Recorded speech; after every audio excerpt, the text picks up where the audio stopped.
Good morning, students. Welcome back to your SS class. Student, from this video lecture, we will start the first chapter of history, that is the rise of the nationalism in Europe. And this is the first part of this chapter. And my dear student, here I want to tell you one thing, that it is the lengthiest chapter you can see. Means you have studied a lot of chapters, but this chapter is the lengthiest chapter, and it is very, you can say, tough also. So we must be very careful while regarding this chapter, right? So let's think about this chapter. So first of all, we'll discuss about the topics which we will cover in this chapter. First of all, you will get the introduction of the chapter. Then we will discuss about the French Revolution and the idea of the nation. Dear student, the second topic, that is the French Revolution and the idea of the nation. I think so there are 2 pages in your chapter. But my dear student, whatever you have studied in 9th standard, everything is in this chapter. Remember this thing. Whenever there will be any board question, the question setter, and you can say the person who will set the question paper, you can take the question from 9th standard also. Here just only given only 1 or 2 pages in this chapter, French Revolution, but the whole chapter of the 9th standard, it is covered, no doubt. So it's a very most important thing. Then we will discuss about the most important thing, the making of the nationalism in Europe. Why this thing is very important. Reason is this. Dear student, you have seen the world map. We know about that there are 7 continents, and Europe is the one continent of them, from them. Everything about it. Now, if you see the map of the Europe, you will find different countries like Germany, Italy, France, England, Austria, etc. But my dear student, whatever map we are looking right now, if we think about it at the time during 1915, 1930s and 1948, you will come to know that this map is not like this. There are many, you can say, regional dynasties. There are many different groups at that time, and the name of the country and you can say name of the particular areas are different from the map which we have seen today, you can say in the present age. So we must be careful while reading this chapter and this thing, that the making of the nationalism in Europe. What are the reasons why there is a sentiments and you can say there is a feeling of nationalism arise in Europe? What are the basic reasons? We have to study all these things. It is very most important aspect and you can say topic of this chapter, because the chapter name is nationalism in Europe. We have to focus only the European countries. It's a very most important thing, because if we think about the European countries, these are the developed countries. And if you think about the development, there is a maximum development is there in those countries. And if you think about the industrialization, Britain is the first country where the industrialization process was done. After then it spread in the rest of the European country, and then it you can say spread in all over the world. So it's a very most important thing that we come to know about that how nationalism is created in Europe. Then we will discuss about some classes of Europe, that aristocracy and the new middle class. We will discuss these things. What is aristocracy and what is the middle class? We have to study all these things. Then there is a thing that is liberal nationalism. What did liberal nationalism stand for? What do you think about it? We have to study about it. And in the, you can say, 9th standard, in the French Revolution, we have studied about Napoleon Bonaparte. And in 1815, Napoleon Bonaparte was defeated in the Battle of the Waterloo. You know about it. Now, after 1815, a new conservatism, it was established in Europe. What was it? We will discuss this thing. Then we will discuss about the revolutionary and the age of the revolution. We have to focus just only the year of 1830 and 1848 during this period. Means we have to discuss after 1815 to 1848, the time period of this, we will discuss this thing. Then we will discuss about the romantic imagination and how this romantic imagination create national feeling. So we will discuss all these factors. And again, we will discuss about hunger, hardship, and due to these things, there must be some popular revolt also. We will discuss this thing. I already told you that we will discuss the time period after the 1815. Otherwise, we will discuss mainly 1830 to 1848. So we will discuss hunger hardship situation during the 1930s to 1948. Then we will discuss 1848, the revolution. You can say we will discuss this thing. Then we will discuss about the German, Italy, and Britain, the unification of these countries. We will discuss this thing. After that, we will discuss about the visualizing the nation. It's a very most important thing. How to our revolutionary visualize an abstract idea into a concrete form. We will discuss this thing. I think so last point is not visible to you, and we will discuss here nationalism and the imperialism. This is the last topic of your chapter. So all these topics we will cover in this lecture. It's a very most important chapter, listen my dear student, because this is the lengthiest chapter, and if you study it during this video lecture very carefully, you will get to know about this chapter. If you will skip these things, I think so it's very hard, you can say. It's very difficult for you to remember and to study and to learn this chapter. So it's a very most important thing. We have to look very carefully each and every topic in this chapter. So let's think about it, the introduction part of this chapter. My dear student, if we think about the present age, in all over the world, we are living in a democratic country. We prefer to live in a democratic country. Even 9th standard, the first chapter of the political science, we have discussed that all the Mexican countries, they are converting into a democratic form of government. And we all believe in the nationalism also. So, my dear student, do you know the meaning of nationalism? Question arises here. What is a nationalism? And how does it create? When it was created? From where did this concept come into existence? From where we have seen is it? From where we have received it? And how it is related to Europe? And what was the dream of the Europeans? These are the some basic questions which we have to focus during this chapter. And all the questions, they will be answered in this chapter. Right, students? The question is nationalism. So first of all, we'll have some basic, you can say, things. We will just only make our base to understand what is nationalism. Because by getting this thing, we come to know about what is nationalism. If we think about the nationalism, it is an abstract idea. It is the feeling of the citizen of the country, you can say.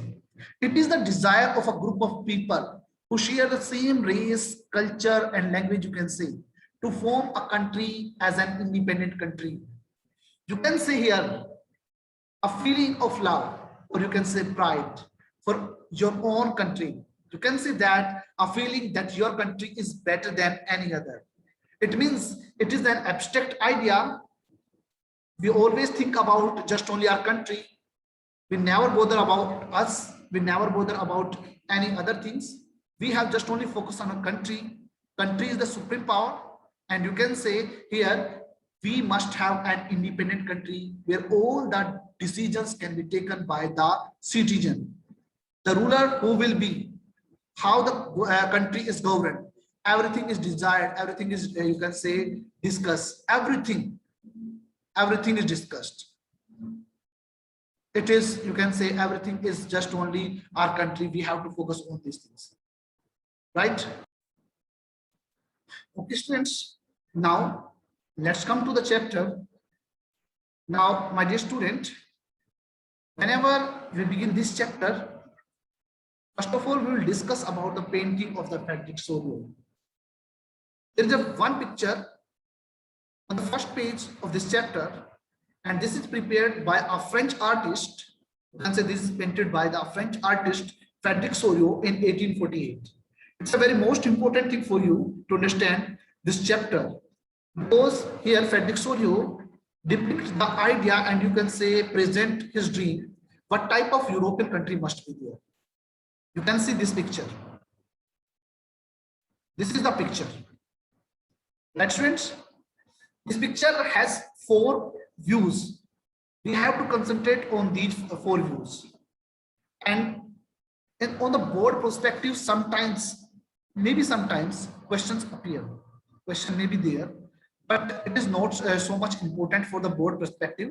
But we must be careful, because during the paper setting, the paper setter can take anything. So we must be careful regarding this. If we think about it, we have studied in the French Revolution, and you can say during the first chapter of the 9th standard, that French artists had used different things to symbolize different things. Like there is a broken chain for the freedom also, red cap also. We have seen all these things, I think so. And these visualize different kinds of, you can say, different kinds of abstract ideas. Even we have painted Bharat Mata. We have painted Bharat Mata. It means we have represent a nation into a female figure. So this is the way how painters create a nation. This is the way. Now here the French artist had prepared 4 prints to visualize his dream of a world made up of social republic. Now the French artist, that is Frederic Sorio, he had prepared this painting, and it has, you can say, 4 print. Here by visualize this his dream of a world, what type of world must be there. The French artist prepared this thing. The painting which we are going to discuss is one of the 4 print made by Sorio. Now we will have to discuss this thing. Now my dear student, listen very carefully. First of all, think about the citizen. The painting shows men and women from different ages, and you can say from different social groups. This painting, the first print, you can say, it depicts that men and women from different ages and from different social group, they are marching into a, you can say, a long queue, a long chain, and giving honor to the Statue of Liberty. This is the first, you can say, print. Now listen very carefully. Here, these citizens, they are representing their nation. They are representing their nation, and they can be identified their national costume, and they have taken their, you can say, national flag also. Some of the citizens, they have passed the things, and some are at the front, and you can say some are in the behind, you can say. Now these are the citizens, and you can say that they belong to different ages, and they belong to different social groups. They are marching, and you can say they are in a queue, and they are giving honor to the Statue of Liberty. So the painting described here Statue of Liberty as a female figure. It means liberty is shown as a female figure here. Now listen very carefully. It has 2 things in her hand. In the first hand, it has torch, which shows the enlightenment, which shows the awareness, you can say. And in the second hand, it has the charter of the man's right. It means it has all the rights. It has the document which have written all the rights whatever a citizen must have. Okay. Now the first printing is the first print. It is visualized here that female figure is shown here, and it shows liberty. The second one, in her hand there is a torch which shows the awareness, and citizen must be aware for their right and duties. And next one, in the second hand, it has, you can say, Charter of Act, which denote and which depict the right of as a citizen. Now the statue of female figure, because liberty was defined as a female figure by different French artists. In the last year, we have studied in the first chapter why you can say Frederic Sorio has taken this Statue of Liberty, Because in the first chapter of 9th standard French Revolution, we have studied that liberty and freedom, it is depicted by, you can say, by female figure. Okay, so that's why Frederick Sorio adopted this thing. He had shown one thing again. At the foreground of the things, there is some sacred remains. You can say some broken remains. आप देखिए front के अंदर कुछ broken remains पड़े हैं. These are the, you can say, remains of the absolutist institution. It means these are the symbols of the church, and you can say the monarchy. These are the remains of it. It means these citizens, they are doing struggle. They are doing struggle for making his own country as a democratic country. So that's why monarchy and the church authority, it has been broken. So these are the remaining of these things. Now, first of all, we'll discuss about the term absolutist monarchy. We have to discuss this thing. Now, if we think about the absolutist, it means that a form of rule, and you can say a government where the power is concentrated only in the hand of one person, only in the hand of, you can say, monarch. This thing, it is considered the absolutist monarchy, or absolutist thing, right? Now, my dear students, it's a very most important thing. Frederick Sorio here depict his utopian vision. Now, what do you think about this utopian vision, utopian vision, you can say? Vision of an ideal society that is unlikely to actually exist. Means ये एक ऐसी ideal society है जो वास्तव में नहीं हो सकती. Here describe a group of people from different nations working together towards Statue of Liberty. It means here the citizens of the country, they are struggling. They are doing struggle, you can say, for getting his country as an independent country. And these citizens can be distinction easily, and you can say distinction can be felt very easily, because one can see people with different flags having different type of costumes worn by them. It means they have their national flag in their hand, and they have worn national costume also. So we can distinguish between all these things, that which country belongs to, the citizen belongs to which country. Now think about this chain again. Which passed the Statue of Liberty are the US and Switzerland. Now there are two countries, they have passed this Statue of Liberty. It means they have become nation state. Now the most important focus point is nation state. Listen, my dear student. And this nation state, this is the basic thing which create the feeling of the nationalism in European country. Listen very carefully what I have said. The idea of the nation state, it created the feeling of the nationalism in a whole European country. This is the thing. If we think about the nation state, you can say that nation state, it means that it is a democratic country, it is an independent country where citizen has the right to take the decision, and they can participate in the decision making policy, and even they can choose their representative, where all the citizens have all type of rights. That country is considered the nation state. At that time, maximum European countries are not nation state. They belong to monarchy, they belong to dictatorship. So all the maximum country, they are the citizen of the maximum country, they are struggling for getting their country as a nation state, for making their country as a nation state. Now here two countries, US and Switzerland, they have become the nation state. Listen, student, USA, it has 13 colonies of Britain, and 1776, you can say, in 1776 it was got its independence. In 1776 from the Britain. Britain having 13 colonies in USA. Okay, and in USA they got independence in 1776, and after 1776 all the 13 colonies, they unite with each other, and they all got democratic country, and they form US, that is called United States America. Now come to the another point. Then comes France with its tricolor flag. We have discussed this tricolor flag in the last year. And C is followed by the Germany. Now it means France and Germany, they are also struggling for getting nation state. Now if we think about Germany, it was not a nation when this painting was made, but as it was a dream of the Sorio, so he painted various countries that are the part of this dream painting, such as Austria, two Sicilies, Lombardy, Poland, England, Ireland, Hungary, and Russia. Whenever this painting is prepared, listen, my dear student, very carefully.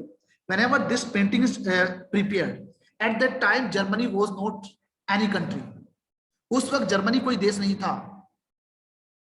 उस वक्त Germany कोई देश नहीं था. Germany नाम का कोई देश ही नहीं था जिस वक्त ये पेंटिंग विजुलाइज की गई थी. सॉरी, जिस वक्त ये पेंटिंग बनाई गई थी. आज की थिंग्स को देखते हुए उसने अपने उस आइडिया को प्रिपेयर किया. आज के प्रेजेंट सिनेरियो को देखते हैं तो आज जो जो कंट्रीज है ना, उसने क्या किया, अपने उन आइडियाज को प्रिपेयर किया. ओके, तो यहां पर उसने अपने सभी अलग अलग कंट्रीज को शो किया. And these countries, they are struggling for getting their nation state. Okay, now think about the another idea, another you can say paint. He has also painted Christ, saint and angels who are gazing the scene from the heavens. See at the you can say top of the thing, there are some angels and you can say saint and Christ, and they are seeing this idea, and you can say this scene from the heavens. Now this thing depict here the fraternity. It means brotherhood. Means we all are you can say we must have brotherhood. We must take care of each other. We are not enemy with each other. So here the idea of the fraternity, it is depicted, and this chapter will deal with various issues that were visualized by the Sorio in his painting. और इस chapter के अंदर हम यही सारी बातें discuss करेंगे. During the 19th century, nationalism grew a strong force that brought different political change in Europe. And the final result of these changes was the coming of the nation state in place of the multinational, you can say, dynasty empire of Europe. Now, during the 19th century, in the whole 19th century, there was a struggle for getting political change in Europe, because at that time in the Europe there is a rule of the multi-dynastic dynasty, and you can say there is a different rules there, and all the European countries, they are changing their country into a nation state. Means they are shifting its government from monarchy to as a democratic country, and all these things we will discuss in this chapter. Now this is the most important thing. We must know about the name of this painting. Now the name of this painting is the Universal Democratic and Social Republic. This is the name of this painting, and it is the very most important question, because we never find this the answer of this question not in a evergreen, and you can say not even another book. So what is the name of this book? The name of this book is the Universal Democratic and Social Republic. This is the name of this, you can say, this painting. Now this is another point, the French Revolution and the idea of the nation. It's a very most important topic. So my dear student, we will discuss this topic in the next lecture, means the tomorrow lecture. And I think so whatever I have told you to you today, everything is clear to all of you. So I'll see you in the next video. Thank you. Have a nice day.